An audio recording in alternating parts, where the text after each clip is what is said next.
Olá, bom dia. Esse é o podcast Ceará 2050, Juntos Pensando o Futuro, na sua segunda edição.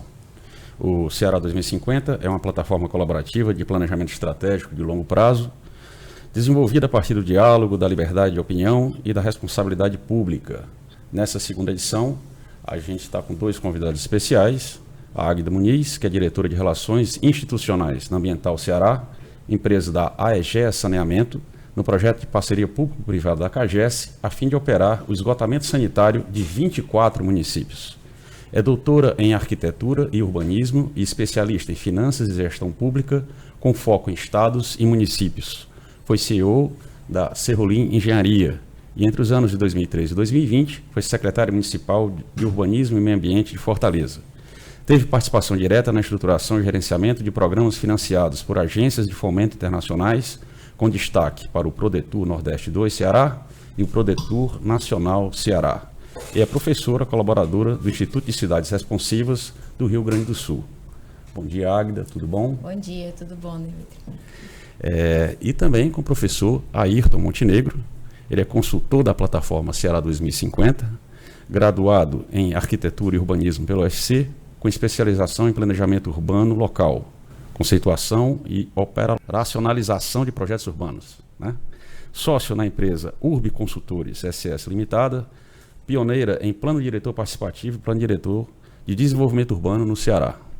Responsável pela elaboração do Plano Diretor Participativo de vários municípios, tais como Eusébio, Fortim, Calcaia, Massapê, Trairi, Jijoca de Jericoacoara, Sobral, Juazeiro e muitos outros. Elaboração do Plano Mestre Urbanístico de Mobilidade, parte integrante do Plano Fortaleza 2040. Elaboração do Plano de Estruturação Urbano Regional da Área de Influência do Complexo Industrial e Portuário do PECEM e do Plano de Desenvolvimento Interregional das regiões da Ibiapaba e do Camucim. Bom dia, Ayrton, tudo bem? Muito prazer, satisfação estar aqui. Ayrton, vamos começar explicando o que é o programa Municípios Fortes. Por que o nome Municípios Fortes? Por que ele faz parte dos programas do Ceará 2050? Eu queria registrar aqui a minha satisfação de estar nessa conversa, podcast com vocês. Trabalhar no 2050 foi uma experiência extremamente rica, porque ela representa a possibilidade do Estado resgatar dívidas sociais que tem há muito tempo, por conta da sua própria história, do seu desenvolvimento. O Ceará apresenta carícias desse desenvolvimento e a visão de construir o plano de longo prazo, a partir daí, a iniciativa na época do governador Camilo Santana, ela prosperou através de um convênio entre a CEPLAG e a Universidade Federal do Ceará, a Fundação PASTEF, e essa fundação, durante um período bastante rico, de 2 anos, ela conseguiu estruturar uma proposta que apresenta a visão de longo prazo para o Estado do Ceará. Nessa visão de longo prazo, ocorreu a preocupação e a percepção de que o Estado do Ceará é bastante desigual em diferentes aspectos, entre eles no seu aspecto territorial. É um Estado que apresenta uma rede urbana ainda desequilibrada. Esta rede urbana, ela contém uma região metropolitana de grande expressividade, que é a Grande Fortaleza, e algumas outras cidades, mas de menor porte. Esse desequilíbrio, ele pressiona muito a infraestrutura de Fortaleza e torna necessário rever isso. Essa revisão, ela só pode se dar dentro de uma perspectiva de longo prazo. Então, a partir daí, dentre as discussões que ocorreram, apareceu com muita clareza a necessidade de reforçar mais a rede urbana estadual do Ceará. Enquanto a Paraíba tem 2 cidades de médio a grande porte, mesmo o Rio Grande do Sul também tem Natal e Mossoró. O Estado do Ceará carece de uma segunda e de uma terceira cidade com porte expressivo que possa reequilibrar as relações urbanas dentro do Estado. Então, a partir daí, apareceu a possibilidade do programa estratégico denominado Municípios Fortes. O que significa isso? Muito simples. Fortalecer os municípios do Estado, identificando polos que possam realmente atuar com atratores para a atividade econômica no Estado, reequilibrando a distribuição espacial, tanto da atividade econômica quanto da infraestrutura. A partir daí, então, você tem diversas possibilidades, tanto na área de planejamento, na área do resgate do saneamento, que no Brasil é um problema de grande porte, será também, no que se refere a novas atividades econômicas distribuídas desses estados, na conexão entre eles, porque entre os diversos programas do Estado, o programa Logística do Atlântico dá muita importância a essa função que o Ceará poderá ter. Enfim, a gente tem aí, então, um programa que tem tudo para avançar na medida em que há uma receptividade muito grande por parte do conjunto de prefeitos que estão no Estado hoje, no sentido de que se fortalecem esses municípios. Cada município tem sua história própria, tem sua personalidade própria, entende que é necessário o agrupamento em micro-regiões para que ele possa avançar mais do ponto de vista de desenvolvimento, e gradativamente o programa Ceará 2050 se aproxima dessa expectativa, que é, em última análise, fortalecer os municípios do Estado, dando maior equilíbrio tanto à distribuição populacional quanto à distribuição de atividade econômica. Agra, assim, a gente estava falando aqui antes do início do programa, você estava justamente falando de algumas estratégias para desenvolver economicamente, fortalecer economicamente os municípios. Que estratégias seriam essas atualmente? Primeiro eu queria também saudar aqui todos vocês e principalmente o Ayrton, estava falando também antes do programa que parte da minha carreira, da minha vida profissional, eu devo a ele de ter estagiado, passamos 3 anos lá no estágio e assim, foi um grande aprendizado, não só de urbanismo, mas também de gestão. Acho que a gestão é algo que ficou muito daquela época, Ayrton, e assim, aqui é um agradecimento público. Obrigado. Mas voltando aqui ao tema, acho que são várias, são as maneiras de se fortalecer os municípios, né?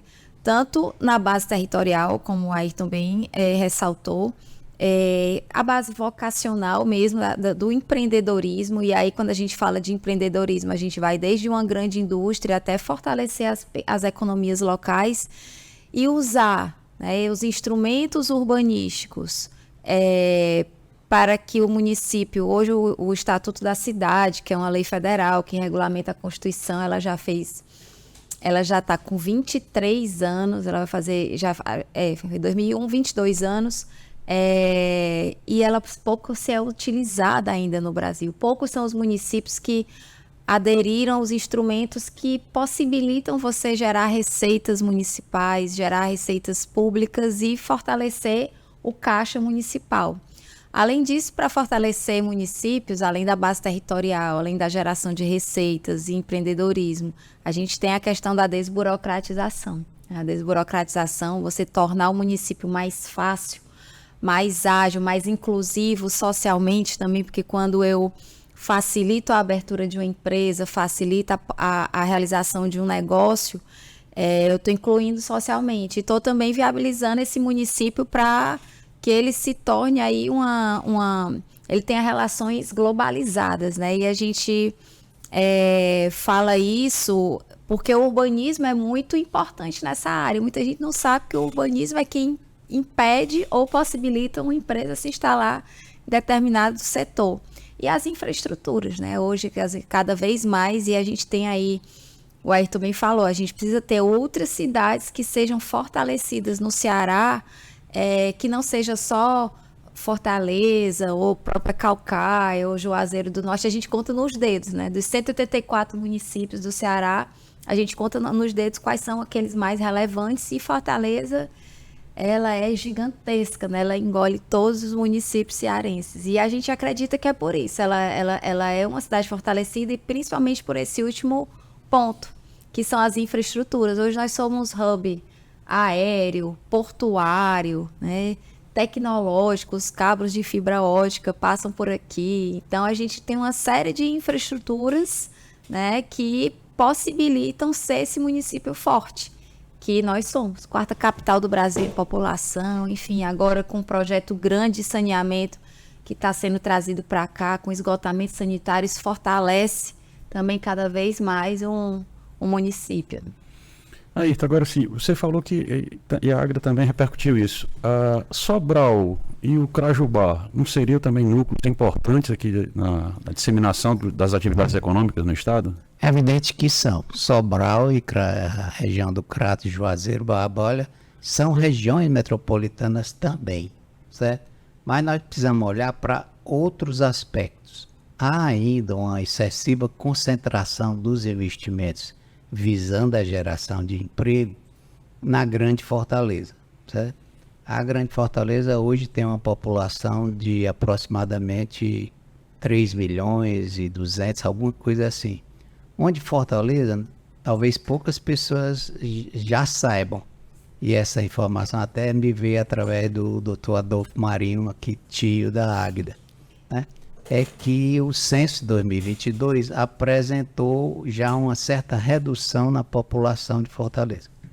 Essa redução, ela tem aspectos positivos, certo?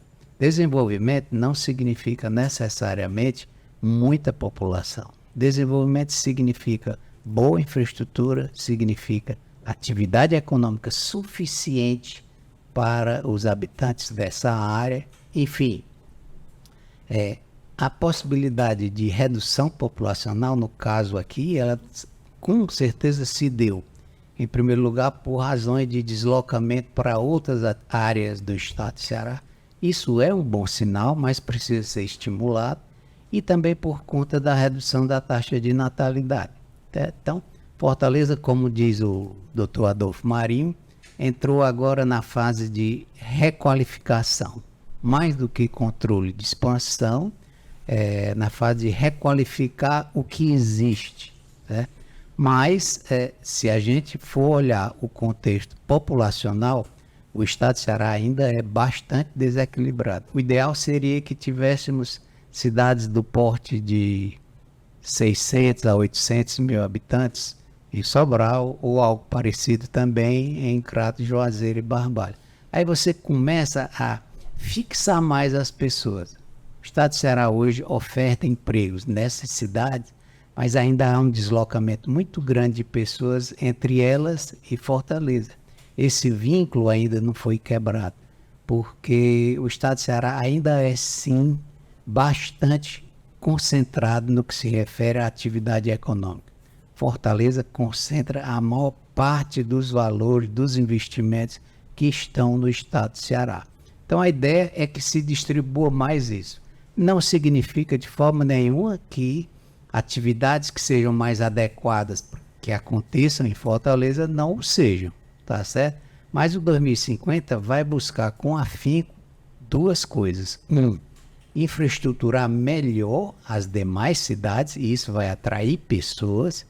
E 2, fazer com que a atividade econômica se distribua de uma forma mais equitativa. E para isso existe hoje já bem consolidado uma iniciativa que eu gostaria de ressaltar aqui, que é a iniciativa da ativação de núcleos regionais. Esses núcleos nada mais são do que o agrupamento que municípios fazem a partir das 14 regiões de planejamento que o estado tem, definidas pelo governo do estado, e esse agrupamento de municípios, a partir de iniciativa dos próprios prefeitos, municípios que estão dentro de cada região, possa adquirir personalidade própria e reivindicar mais e buscar investimento de forma mais objetiva. Até porque se eu reunir em torno da Grande Sobral mais um conjunto de municípios, eu começo a dar a essa micro-região de planejamento uma personalidade e um poder de captação de recursos bem maior. Bom, Águida, assim, segundo o governo do estado, mais de 1 milhão de cearenses serão beneficiados com melhores condições de saneamento básico a partir de uma PPP, né, que foi formalizada entre a CAGES e a Ambiental Ceará, né, para universalizar o serviço de esgotamento sanitário em 24 municípios, tá certo? Qual o nível de carência dos municípios cearenses em relação a saneamento e como é que está se dando esse trabalho? Esse trabalho é um trabalho impressionante, né? Muito desafiador, que a Ambiental Ceará, uma empresa da Egea Saneamento. A Egea Saneamento hoje ela é a maior empresa de saneamento do Brasil. A gente está presente no Rio de Janeiro, em Manaus, Teresina, ou seja, 13 estados, 505 cidades e temos aí uma base de mais de 30 milhões de clientes. Ou seja, quase 15% da população brasileira é cliente nossa, né, da Egea Saneamento. E a Egea Saneamento é mãe aqui da Ambiental Ceará, uma empresa nova. Ela foi constituída agora em 2023 para ampliar, ou seja, universalizar o esgotamento sanitário em 24 municípios do estado do Ceará. Então, nosso contrato com a CAGES é apenas relativo ao esgotamento sanitário. São 24 municípios dos 152 que a CAGES opera. Mas dentro desses 24 municípios, a gente está falando aí de uma população de 4,3 milhões de habitantes, ou seja, quase 50% da população cearense será agora atendida pela Ambiental Ceará no que se refere ao esgotamento sanitário. E são várias as diferenças dessa questão do esgotamento sanitário no nosso estado. A gente tem Fortaleza, que é, mais uma vez, o Ayrton falando da grandiosidade que é a cidade de Fortaleza. É a única cidade do nosso estado que tem quase 67% de cobertura de esgotamento sanitário. Para qualquer capital brasileira, esse número já é alto, porque a realidade do Brasil ela é bem eu diria até mesmo, é forte a palavra, mas é essa mesmo, caótica em relação ao saneamento básico.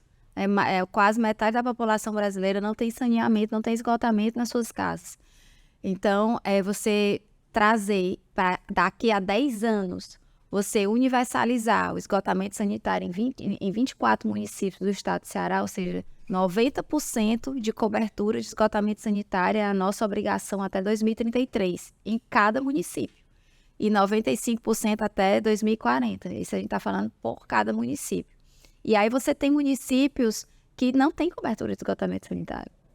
Zero. E aí você vai começar, onde as pessoas têm a fossa, aprendi na escola de arquitetura que a fossa era na frente da casa, para ser mais fácil, quando interligar as ruas. A maior parte das casas no interior do estado do Ceará, a fossa é atrás. Então você tem, porque o banheiro fica atrás, então tem toda uma dificuldade, né, que a gente... Eu não gosto dessa palavra dificuldade, eu falo um desafio que a gente está enfrentando, mas que com certeza é um desafio muito especial, né? Porque esgotamento sanitário é transformar a vida das pessoas, é fazer com que ela viva mais, fazer com que ela seja mais feliz, fazer com que a relação dela com a casa dela, com a rua que ela mora, seja muito melhor do que é. Então, é uma relação... É um trabalho que eu diria que é mais que um trabalho, é uma missão, né? Mas que a nossa realidade é essa. Vai do 0% ao quase 70% que Fortaleza tem de cobertura. Agora eu fiquei curioso porque eu me lembro que mesmo aqui em Fortaleza havia, principalmente na periferia da cidade, onde há mais carência, uma resistência das pessoas em deixar o pessoal entrar na casa, fazer o encanamento, né? Tanto na rua como dentro da residência, quebrar uma parte da residência. Como é que isso vai se dar? Como é que está se dando isso no interior do estado? Eu imagino que a resistência também deve ser até maior, talvez. Todo mundo tem a resistência primeiro de quebrar a casa, né? E aí, para aquelas pessoas mais carentes, que estão em uma determinada faixa, a empresa, dentro do contrato, ela tem a obrigatoriedade também de fazer a conexão da rede à casa da pessoa. E tem um segundo momento, que ninguém gosta de pagar, né? Assim, você... A gente tem, quando chega algum imposto a mais ou alguma taxa a mais, a gente tem que estar consciente de que aquilo ali vai sair do nosso bolso, mas é para a nossa melhoria. Então, assim, o próprio marco do saneamento, ele traz imposições não só para os gestores públicos, mas para cada cidadão. Nosso país só vai ter saúde se a gente cuidar da nossa casa, das infraestruturas, e o saneamento, para cada real investido em saneamento, R$4 você economiza em gasto com saúde, né? E isso não é só o poder público, é na nossa casa também, que quando a gente está doente, a gente deixa de ganhar dinheiro, o filho falta aula, a mãe falta o trabalho, geralmente fica nas costas da mãe, né? E a mãe falta o trabalho, enfim, tem toda uma questão aí. Mas a gente tem essa obrigação em contrato nas faixas mais pobres. E também a própria CAGES tem a tarifa social, não é o que é cobrado para uma pessoa de uma classe mais alta, de um poder aquisitivo mais alto, não é a mesma coisa que é cobrado, não é o mesmo valor que é cobrado para uma pessoa de um poder aquisitivo mais baixo. Existem 8 categorias de cobrança para a cobrança de saneamento aqui pela CAGES. E a CAGES está revendo isso com a ARCE, até para tentar aumentar, uma previsão aí, as pessoas que possam aderir à tarifa social. Que a ideia é fazer com que todos possam ter acesso ao saneamento. Basta ter como exemplo a resistência da população de Fortaleza à taxa do lixo, por exemplo, né? Uma resistência muito grande. Agora, Ayrton, você é especialista em plano diretor, né? Quais são os problemas mais comuns, tá, quando você vai elaborar o plano diretor de uma cidade? O Brasil, ele é um país, e o Ceará não foge desse estereótipo, que sempre acreditou, esse processo está em mudança, mas sempre acreditou que é possível fazer as coisas rapidamente, que é possível improvisar, que dá certo, ter o jeitinho brasileiro. Não é bem assim. O desenvolvimento ele só virá se o país, os seus gestores, a sua população se conscientizarem de que conviver, construir cidade, construir acessibilidade é algo muito complexo. É necessário muito estudo, é necessário muita pesquisa, é necessário muita dedicação no serviço público e na iniciativa privada para que essas coisas ocorram com qualidade, né? Então, a perspectiva de atuar, do poder público atuar e estimular o planejamento urbano, ela é algo fundamental. Por quê? Porque o planejamento urbano, fundamentalmente, ele busca organizar o espaço onde as pessoas vão viver. Ele busca organizar o território. E quando ele organiza o território, automaticamente questões relevantes começam a aparecer. Por exemplo, a questão ambiental, certo? A tradição brasileira é canalizar riachos. Existia e foi modificado um programa na Prefeitura de São Paulo que hoje a gente olha e fica pensando como as coisas eram naquela época. O programa chamava-se Canalização de Córregos. Esse programa hoje mudou para construção de parques lineares. Então, quando a gente vê hoje em Fortaleza, um exemplo bem concreto, né, e histórico até, porque a cidade nasceu perto dele, é o Riacho Pajeú. O Riacho Pajeú deveria ser como está hoje o trecho ali perto da CDL, entre Dom Manuel e 25 de março, certo? Um parque com canalização, mas canalização a céu aberto, arborização, equipamento urbano para recreação, etc. Ou seja, a cidade poderia conviver hoje com diversos parques lineares. Mas Fortaleza acordou e conseguiu, mais recentemente, preservar muitos desses espaços. Isso, somado a saneamento, vai significar que a cidade de Fortaleza no futuro, que agora também, pelo menos, está crescendo mais lentamente, né? A população vai poder usufruir desses espaços. Então, o planejamento é algo fundamental. Por quê? Porque garante que a ocupação se dê de forma ordenada, compatível com a questão ambiental, compatível com a acessibilidade, com a mobilidade das pessoas. Enfim, ela mexe com todo o conjunto. E, evidentemente, que Fortaleza e os demais municípios do estado do Ceará estão começando a acordar para isso, né? O próprio estado do Ceará já teve programas bastante significativos com relação a planejamento urbano. E isso significou que hoje muitos municípios, ainda não todos, mas muitos municípios já dispõem de um instrumento que orienta, que normatiza a ocupação territorial. E isso é fundamental para que ocorra o desenvolvimento. Não só isso, evidentemente, né? Tanto que o programa Município Forte tem um segmento muito expressivo de planejamento territorial, gasto com planejamento e gestão. Tem um segmento forte com infraestrutura, que foi isso que foi conversado aqui. Também tem outro segmento expressivo com mobilidade das pessoas. Quanto mais eu aproximo o emprego da residência, ou até junto isso, mais conforto, mais qualidade de vida eu dou para a população. E por último, o segmento ambiental, né? O estado de Ceará tem áreas em processo de desertificação. O estado de Ceará apresenta problemas ambientais por conta da ausência de saneamento.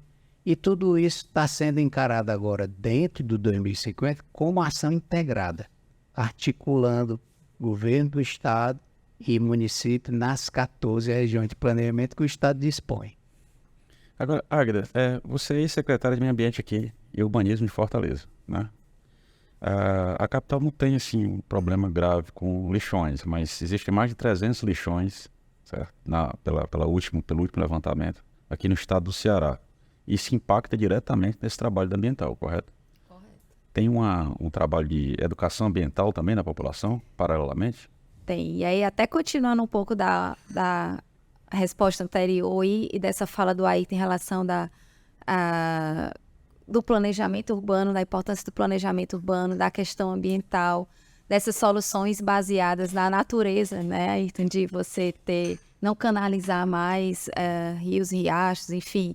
E a gente fala até que as soluções devem ser baseadas na natureza e nas pessoas, né, na vida das pessoas.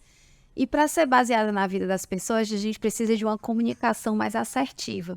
Então, vou começar a responder essa questão do resíduo, e aí vou falar do estado como um todo, mas também Fortaleza, que tudo começa, enfim, na nossa capital. Mas a gente tem a necessidade e nenhum planejamento e nenhuma ação vai ser bem sucedida se a gente não tiver uma comunicação assertiva para com as pessoas. E a Ambiental Ceará, ela traz essa comunicação assertiva através de um programa chamado Afluentes. Afluentes, né? Todo rio, riacho, enfim, que corre para encontrar no mar. E foi interessante porque esse programa, né, ele é da EGEA, ele é o programa social, de responsabilidade social mais relevante, é o carro-chefe, a gente diria, em termos de programa socioambiental da EGEA, que tem que estar em todas as cidades que a gente atua, que é de comunicar. E o Afluentes, ele é um grupo de WhatsApp que funciona entre comunidade, entre pessoas daquele bairro, daquela cidade, com a Ambiental Ceará hoje, para falar dos problemas de esgotamento sanitário. Então, extravasou um PV, ou seja, vazou esgoto em determinada área da cidade. As pessoas já colocam naquele grupo e instantaneamente a gente vai tentar resolver o problema, até que é bem mais rápido do que abrir um OS, de que abrir um chamado, de que aí chama a equipe. Não, a gente funciona 24 horas, então a gente tem condição de... o problema aconteceu, a pessoa avisou no grupo, 1 hora depois a nossa equipe já está lá. Então é algo muito importante essa comunicação assertiva. E o Afluentes, ele, para além disso, faz porta a porta, enfim, uma série de coisas. E a gente, em Fortaleza, e aí tá, a EGE, ela sempre trabalhou muito com cidades pequenas e médias. E como fazer esse grupo de WhatsApp em Fortaleza. Mais uma vez, falando de um município forte aqui, são 39, baseado nos 39 territórios do Fortaleza 2040. Não tem como ter um grupo, as pessoas vão se sentir sem conexão, porque você está cuidando de 2.600.000, é muito difícil você cuidar de todo mundo. Então, para cada município no Ceará tem um grupo, Fortaleza são 39, porque para a gente ter mais, conhecer mais cada pessoa. Depois do Afluentes, um dos primeiros programas que a gente está começando a conversar com as equipes, né, com as cidades, e principalmente em Fortaleza, é resíduo. É lixo, porque há uma... Primeiro, Fortaleza, nós todos aqui, nós somos devedores temos uma dívida gigante com o Janguruçu, né? Por muito tempo ele foi o nosso lixão desativado, na época 96 também pelo Adolfo. É um orgulho muito grande ser sobrinha dele, porque ele trabalhou muito pelo meio ambiente e pelo urbanismo do Ceará, assim como o Ayrton, como o Fausto, enfim, tanto o Eduardo, tantas pessoas, que eu me orgulho de ter feito parte desse time, demais. E o Resíduo e o Janguruçu, a gente tem essa dívida muito, muito séria com eles. Foi por muito tempo nosso lixão, foi desativado, mas ainda está lá. As pessoas que estão lá ainda sobrevivem e vivem e são empreendedoras. Eu digo sempre, eu tenho vários amigos catadores de resíduo. Vocês não são catadores, vocês são empresários, são empreendedores do resíduo. O resíduo, o lixo, o nosso lixo, ele é rico, ele precisa ser melhor gerido para dar melhores condições de vida a quem trabalha com ele. Não é fácil. A nossa cultura, eu lembro que quando eu trabalhava na prefeitura, tinha não era nenhuma lenda, é uma história real e viva. O caminhão, existe uma coleta especial na Leste-Oeste, que passa 8 vezes por dia. E as 8 vezes sai cheio de lá. Então, um caminhão que sai coletando o resíduo 8 vezes por dia e sempre vai ter lixo ali, saco de lixo no canteiro central da Leste-Oeste. Então, a gente precisa, porque se você não tiver uma cidade educada, se você não tiver em relação à questão do resíduo, né? Se você não tiver que o resíduo é igual ao esgoto. Quando a gente fala de água, a gente fala de vida, é tudo bonito, é tudo maravilhoso, é aquela família feliz e tudo, todas as pessoas são maravilhosas. E quando a gente fala de lixo e quando a gente fala de esgoto, é feio, é sujo, é ruim. Só que a gente tem que entender que tanto o lixo quanto o esgoto, eles são meios, eles não são fins, para ter de novo a água limpa, para ter de novo uma cidade mais limpa. Então, a gente tem notado aqui que tem um trabalho forte com resíduo e que vai além da educação ambiental. Inclusive, a EGEA tem 3 empresas aqui no Ceará. A Ambiental Ceará, que é a do esgotamento sanitário com a CAGES, tem uma concessão com o município do Crato, né, com saneamento também, e tem a Regenera Cariri. Ela ganhou também uma concessão da gestão do resíduo em 9 municípios do Cariri. Juazeiro não entrou. Mas, enfim, também uma oportunidade que a gente vê como negócio, mas é principalmente para que a nossa operação de esgotamento sanitário saia bem, ela seja bem sucedida, a gente vai depender de uma cidade mais limpa. Então, é imprescindível ter programas socioambientais relativos à educação ambiental e, mais que isso, algo que traga empreendedorismo, traga uma consciência maior em relação ao resíduo. Agora eu fico imaginando a dificuldade de diálogo com os prefeitos, porque, por exemplo, em relação a essa questão dos resíduos, foi adotada a solução de estabelecer consórcios, né, para cuidar dos resíduos sólidos. A maioria dos municípios cearenses já aderiu a esses consórcios, salvo engano, 171, tá? Em mais de 20 consórcios. E a grande dificuldade é justamente porque as gestões mudam, os secretários mudam. Alguns prefeitos, algumas prefeituras não possuem sequer uma secretaria de meio ambiente ou um órgão correlato. Como é que é lidar com isso em cada situação? Como é que a gente chega a um patamar mais razoável de trato com os resíduos sólidos? Ayrton. O programa Municípios Fortes, como eu citei aqui, ele contempla aspectos de planejamento territorial, aspectos de infraestrutura, aspectos ambientais, aspectos de associação entre a atividade econômica e a ocupação territorial, mas também contempla esforço grande, gastar recurso público na capacitação, na preparação de gestores, certo? Por quê? Porque a palavra gestão, ela é básica. Você não consegue estruturar nada de forma coerente. O homem só conseguiu colocar o homem na lua, um governo, um país, depois de um processo de gestão de 10 anos intensíssimo. As pessoas nem imaginam o que representou o esforço de colocar um homem na lua. Ora, se o homem consegue colocar um homem na lua, será possível que ele não consegue fazer com que municípios dialoguem mais, fazer com que municípios participem mais de um processo de gestão mais eficiente, fazer com que municípios entendam que a organização territorial é fundamental para o crescimento, fazer com que o Estado do Ceará possa sair de uma posição que ainda é constrangedora no que se refere à distribuição de renda. Eu sou otimista e eu vou dizer a razão básica do meu otimismo. Há um tempo atrás eu vi num programa, num vídeo muito interessante, que os ingleses assistiam peças do Shakespeare no final do século XVI, final do século que começou com o descobrimento do Brasil. Ora, se naquela época os ingleses assistiam peças do Shakespeare, é claro que o Brasil tem ainda um bom tempo para se estruturar como os ingleses. Então, como nós estamos avançando nesse aspecto bem mais rápido, eu sou otimista e acho que nossos rios, nossos riachos, nossas cidades estarão mais estruturadas num futuro bem mais próximo. Né? Otimismo é fundamental. Acreditar, insistir no esforço de gestão é fundamental.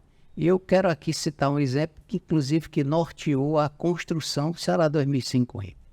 O que foi? Foi a percepção de que, apesar de um Estado que trabalha com muito rigor no que se refere à gestão fiscal, apesar de um Estado que, apesar das diferenças políticas, conseguiu dar continuidade a uma série de políticas públicas, veja-se o caso de educação, veja-se o caso como o Estado do Ceará enfrentou a questão da água, da oferta de água em períodos secos, enfim, há uma série de indicações bem claras de que continuidade administrativa, gestão responsável, responsabilidade fiscal, tudo isso é fator fundamental para que uma política pública dê certo. Tá certo? E isso aconteceu. Se aconteceu no âmbito do Estado, é natural a gente supor de que gradativamente os municípios vão se apercebendo de que é necessário, primeiro, juntar esforços, aglomerar municípios nas regiões de planejamento e fazer com que essas regiões sejam ouvidas pela gestão estadual. Para isso é que o 2050 propõe a criação dos fóruns participativos chamados núcleos regionais, que já existem, já estão razoavelmente estruturados e estão na expectativa de um avanço no que se refere a diálogo com o governo do Estado, enfim, diálogo que permita encontrar soluções mais adequadas para o desenvolvimento de cada região. Uma das características do programa Município Forte é exatamente isso, dar personalidade a essas regiões do Estado do Ceará. Cada uma tem sua riqueza ou tem suas riquezas. Certo? Tem áreas que têm riqueza eminentemente de caráter turístico, outra do ponto de vista de exploração mineral, outra com relação a turismo de serra, de região mais fria. Enfim, o Estado do Ceará apresenta uma diversidade grande no que se refere ao seu território e o 2050 está com um olhar muito forte para isso. Agora, Águida, assim, voltando para a questão ambiental, se comandou uma gestão exitosa na área de urbanismo e ambiental aqui em Fortaleza, né? Desburocratizar licenciamentos, por exemplo, foi uma marca sua, né? E acho que foi importante para alavancar vários processos de desenvolvimento aqui na cidade e empreendedorismo, né? O próprio governo do estado fez um processo grande, né? O ZEC, o Zonamento Econômico Costeiro, né? Para inclusive dar segurança jurídica para as pessoas que vinham, principalmente de fora, né? Investir aqui no litoral cearense. Esse processo está avançando aos poucos, na sua opinião? O de desburocratização? Acredito que sim, acho que é um caminho sem volta, né? Fortaleza realmente foi pioneira no Brasil. A gente teve um apoio muito grande do próprio governo do estado, fomos todos muito parceiros, cartórios, Sebrae Nacional, Sebrae Ceará, então assim, foi bombeiros, foi uma parceria muito grande que nós tivemos desde do processo, enquanto ainda era rede simples de abertura de empresas, mas a gente acabou Fortaleza estendendo isso para todos os processos de licenciamento. E desburocratizar um caminho sem volta, acho que para além de Muitas pessoas, algumas chegam a criticar, dizendo, mas é muita licença sendo liberada. As pessoas vão fazer, elas vão empreender, a necessidade da sobrevivência, a necessidade de empreender, essa vontade que o cearense ele já nasceu empreendedor, né? Então, assim, se você transforma o humor é um negócio no Ceará. Então, assim, onde é que já se viu você... E começou aqui no Brasil essa questão do humor, você transformar um negócio, os filmes, né? O cinema, enfim. O cearense, ele é muito habilidoso nessa forma de fazer negócio. E a gente precisa permitir que ele faça esses negócios, porque ninguém gosta de viver à margem. E você não permitir com que uma pessoa ela crie seu próprio negócio. E um dos orgulhos que a gente tem para além do Fortaleza Online, que foi esse processo de licenciamento declaratório, só existe em Fortaleza para qualquer tipo de porte de empreendimento, seja um alvará de construção, um alvará de licenciamento, uma licença de publicidade. Para além dele, a gente criou um decreto de produção artesanal. Porque tudo que, por exemplo, uma indústria, aí, a gente que é do urbanismo, a lei de uso e ocupação do solo diz que indústria é incômoda ao meio urbano. E está lá no KNAI isso já vem lá do KNAI da Receita Federal, que diz que uma fábrica de doces, que se você começar a produzir doce na sua casa, você não tem mais uma casa, você tem uma indústria. E aí isso vira indústria para a Receita e vira indústria para uma cidade que é incômoda ao meio urbano. E eu deixo aquela pessoa marginalizada porque ela não pode ter um alvará de acionamento, porque ela tem uma indústria, entre aspas, de fazer doce dentro de casa. E às vezes ela produz ali por dia 50 latinhas, que é um doce específico, que ela vai vender super caro, que podia ser uma oportunidade dela se desenvolver e ela não pode. Então, eu acho que para a desburocratização é o caminho sem volta, porque acho que as questões trabalhistas no Brasil, elas vêm sendo mais flexibilizadas e muitos trabalhadores gostam disso porque tem mais oportunidades de empreender. Enfim, e faz com que as pessoas tenham acesso a essa inclusão. Acho que a desburocratização, por mais que gerar emprego, gerar renda, ela é muito maior que isso, ela é inclusiva. Agora sim, Ayrton, virou moda aqui no Brasil, de achar uma moda positiva, é chamar o plano plurianual de plano plurianual participativo, tá certo? As pessoas realmente participam? Você sentiu isso? Vocês avaliaram isso em 2050? Realmente as pessoas se envolvem, nos municípios principalmente? E qual a importância desse tipo de participação para fazer essa avaliação que você falou em relação aos potenciais de desenvolvimento de cada região? Demetrio, você tocou no que eu reputo talvez a maior fortaleza do Ceará 2050, certo? O processo de elaboração do projeto Ceará 2050, ele teve um grupo que foi chamado de coordenador do plano, né, do qual eu tive a honra de participar com a direção do professor Barros Neto. Ele foi um plano bastante inclusivo no que se refere à participação. Basta ler os relatórios, basta verificar a quantidade de eventos que foram realizados e estão documentados dentro do Ceará 2050, das caravanas que percorreram o estado todo. Eu participei de algumas delas, houve uma divisão de trabalho na época. E quero lhe dizer a Águeda também, que me surpreendeu positivamente. O que me surpreendeu positivamente? O nível de compreensão, o nível de participação, o nível de conscientização das pessoas nessas regiões. E olha que eu fui para algumas regiões que a gente olha assim no mapa e diz, bom, essa região não é perto da Grande Fortaleza, nem está na área de Sobral, nem está na área de Iguatu ou do Cariri, certo? Mas estava nos Inhamuns. Um fato que foi preponderante para que essa mudança ocorresse foi que rapidamente o estado do Ceará conseguiu implantar com suporte decisivo do governo federal de 33, se eu não me engano, institutos federais de educação. E, inclusive, os eventos do Ceará 2050, preferencialmente, eram realizados nesses locais dos institutos, certo?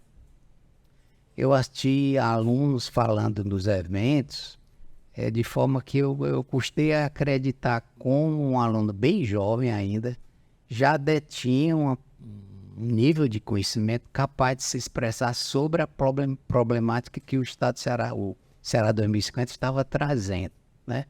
Então, isso apareceu, está claro dentro dos relatórios do Ceará 2050, está muito claro agora na fase 2 dele, que é a implementação. Essa implementação contempla, entre outras coisas, a implantação de um modelo de gestão. A gente chama esse modelo de MGC, Modelo de Gestão Compartilhada, onde dele fazem parte um comitê estratégico, um fórum permanente e fóruns regionais. Fóruns regionais esses que podem se desenvolver sem dependência estrita, inclusive financeira e administrativa do governo do Estado. Serão iniciativas próprias, arcadas com recursos, financiamento arcada com recursos próprios, de forma que a gente possa ter um sistema que participe mais.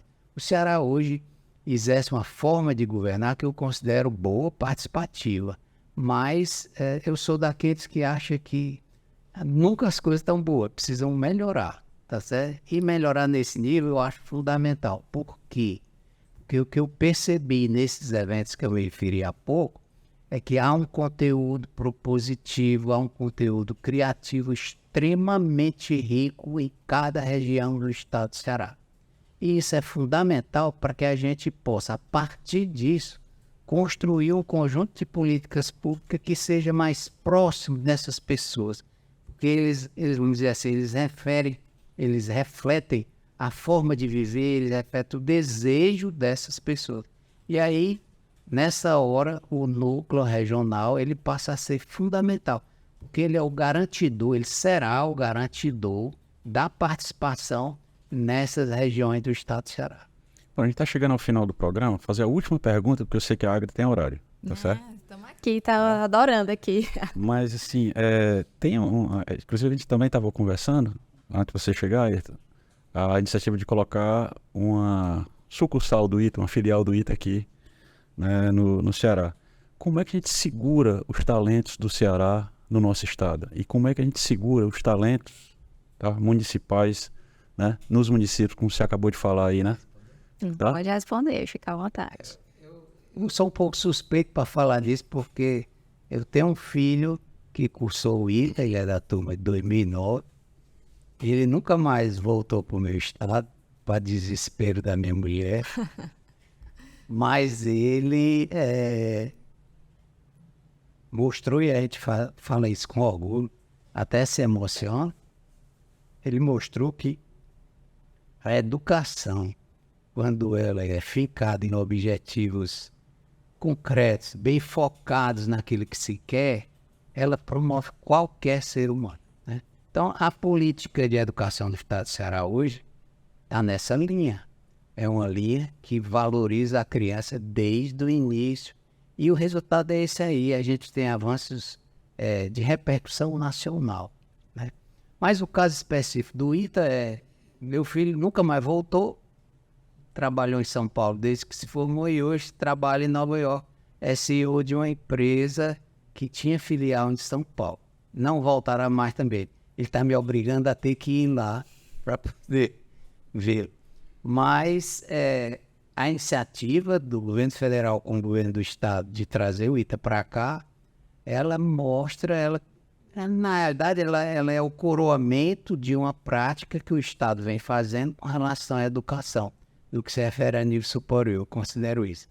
A presença federal no estado do Ceará com relação à educação superior, a gente sabe que é muito forte e foi muito exitosa, e acho que fecha agora com chave de ouro isso. Acredito mesmo que muito estudante do sul do país, do centro-oeste, vão olhar para o estado do Ceará como uma opção de fazer o curso superior a nível do ITA, né? De parabéns ao estado do Ceará por isso, e espero que um dia meu filho volte até para cá por conta da presença do ITA por aqui. Você quer falar sobre isso, Ana? Eu acho interessantíssimo essa questão do ITA vir para cá, porque realmente a gente se ressente de... E, assim, Fortaleza, a gente falou o programa inteiro aqui sobre a grandiosidade de Fortaleza, né? Mas como seria Fortaleza se parte desses talentos ainda estivessem aqui, né? Qual seria a importância, a relevância? A gente já é um nó aí nessa rede de cidades mundiais, com o porto, com o aeroporto, enfim. Mas é muito relevante essa vinda para cá. A educação realmente é a base para uma civilização desenvolvida, uma cidade desenvolvida, ou seja, uma comunidade mais desenvolvida. E a gente falou de educação, quando a gente fala de saneamento, a gente fala de educação. Quando a gente fala de meio ambiente, a gente fala de educação. Então, realmente, você prezar pelo ensino tecnológico, a gente falou aqui dos cabos de fibra ótica também, tem uma usina de dessal chegando aqui, tem o hidrogênio verde, o Ceará despontando aí como pioneiro nessa grande economia do hidrogênio verde, as indústrias cada vez mais limpas, e tudo isso depende de tecnologia, né? Depende de pessoas mais capacitadas. Então, vindo uma sede do ITA para o Ceará, faz com que a gente tenha mais esperanças ainda desses talentos serem retidos aqui. A retenção é uma palavra chata, mas que eles gostem do Ceará, né? O Ceará tem tantas oportunidades aí de vida hoje, então é importante e a gente vê com muito bons olhos essa vinda do ITA para cá. E tomara que o Igor venha mesmo. Essa foi a segunda edição do podcast Ceará 2050, Juntos Pensando no Futuro. Contamos com a participação especialista do professor Ayrton Montenegro, da professora Águida Muniz, certo? Até lá e até a próxima edição. Muito obrigado.